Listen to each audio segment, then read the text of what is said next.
Sir പറഞ്ഞ നേരത്തെ ഒരു കാര്യം എന്ന് പറയുന്നത് ഒരു ഫയൽ കൈകാര്യം ചെയ്യാൻ പോലും കുട്ടിക്ക് അറിയില്ല എന്ന് പറയുന്നത് OMR പരീക്ഷയുടെ ഒരു പോരായ്മയായിട്ട് എനിക്ക് തോന്നുന്നില്ല.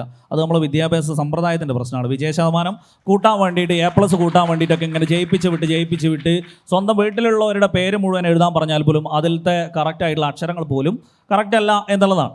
അപ്പോൾ ആ ഒരു ലെവലിലുള്ള കുട്ടികൾ ഇന്ന് PSCയിലേക്ക് വരുമ്പോഴും നമുക്ക് ഭയങ്കര ബുദ്ധിമുട്ടാണ്. കാരണം എന്താണെന്ന് വെച്ച് കഴിഞ്ഞാൽ ഏറ്റവും ചെറിയ കാര്യങ്ങൾ വരെ എന്ത് ചെയ്യപ്പെടുന്നില്ല, ഈ പുതിയ തലമുറയിലുള്ള ആളുകൾക്ക് അറിയുന്നില്ല എന്നുള്ളത്. GK സൈഡിലാണെങ്കിൽ പോലും ഒരു ബാക്ക്ഗ്രൗണ്ട് ഇല്ലാതെ നേരെ വന്ന് എല്ലാം ഇവിടെ നിന്ന് കിട്ടും എന്നുള്ളൊരു തരത്തിലേക്കാണ് ഒരു കുട്ടി എന്ത് ചെയ്യുന്നത്, PSC ഫീൽഡിലേക്ക് ഇറങ്ങുന്നത്. അപ്പോൾ നിലവിലുള്ള വിദ്യാഭ്യാസ സമ്പ്രദായത്തിൽ ജീവിതത്തിൽ ജോലി നേടാൻ പ്രേരിപ്പിക്കുന്ന തരത്തിലുള്ള ഒരു കാര്യങ്ങളും എന്ത് ചെയ്യുന്നില്ല, അവിടെ ഉൾപ്പെടുത്തി പഠിപ്പിക്കുന്നില്ല എന്നുള്ളതിൻ്റെ ഒരു റിയാക്ഷനാണ്, അല്ലെങ്കിൽ ഒരു റിസൾട്ടാണ് ഈ പറയുന്ന ലെവലിലേക്ക് ഒരു ഫയൽ കൈകാര്യം ചെയ്യാനോ എന്തിന് നമുക്ക് തന്നെ അറിയാൻ പറ്റും. നമ്മളൊരു ബാങ്കിലേക്ക് നമ്മുടെ പഠനമൊക്കെ കഴിഞ്ഞ് ചെന്നിട്ട് നമുക്കൊരു ചെക്കോ അല്ലെങ്കിൽ DD എടുക്കാനോ നമുക്ക് അറിഞ്ഞുകൂടാ. കാരണം നമ്മൾ എന്ത് ചെയ്തിട്ടില്ല, ആ തരത്തിലോ നമ്മളൊരു കാര്യവും നമ്മൾ പഠിക്കുന്നില്ല. അപ്പോൾ അതെല്ലാം ക്വാളിഫിക്കേഷൻ നേടാനുള്ള ഒരു വിദ്യാഭ്യാസവും ജീവിതത്തിലേക്ക് കിടക്കുമ്പോൾ അവിടെ ചെയ്യേണ്ട വേറെ കുറേ കാര്യങ്ങൾ, അല്ലെങ്കിൽ ജോലിയിൽ കിട്ടിക്കഴിയുമ്പോൾ അവിടെ ചെയ്യേണ്ട കാര്യങ്ങളൊക്കെ പിന്നെ പഠിക്കണം എന്നുള്ളൊരു തരത്തിലാണ് എന്ത് ചെയ്യുന്നത്. ഇത് സാറ് പറഞ്ഞ പോലെ ജസ്റ്റ് ഒരു എലിമിനേഷൻ റൗണ്ട് മാത്രമായിട്ടാണ് എന്ത് ചെയ്യുന്നത് അവിടെ പോകുന്നത്. സോ ഇപ്പോൾ നടന്നുകൊണ്ടിരിക്കുന്ന ചോദ്യങ്ങളൊക്കെ നല്ല നിലവാരത്തിലാണ്.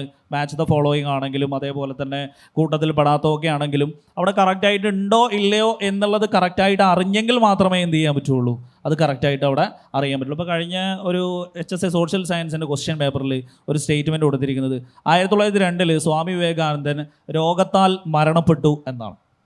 അപ്പോൾ ആ സ്റ്റേറ്റ്മെൻറ്റ് പുള്ളി മരണപ്പെട്ടത് രോഗത്താലാണോ അതോ വെറുതെ മരിച്ചതാണോ എന്നറിയാത്തവൻ എന്ത് ചെയ്യാൻ പറ്റില്ല, ആ സ്റ്റേറ്റ്മെൻറ്റ് കറക്റ്റ് ആണോ അല്ലേ എന്നുള്ളത് ഒരിക്കലും തിരിച്ചറിയാൻ കഴിയില്ല. അപ്പോൾ ഒരു ഒബ്ജക്റ്റീവ് ടൈപ്പ് എന്നതിനേക്കാൾ കൂടുതൽ ആ ഒരു ഏരിയനെ കുറിച്ച് നന്നായിട്ട് ഡീപ്പായിട്ട് നോളജ് ഉണ്ടെങ്കിൽ തന്നെ ഇപ്പോഴത്തെ PSC രക്ഷപ്പെടുള്ളൂ. അപ്പോൾ അത് ഒരു വിവരണാത്മകം കൊണ്ടുവരുന്നതിനേക്കാൾ നല്ലത് ഈ ഒരു ലെവലുള്ള പരീക്ഷ.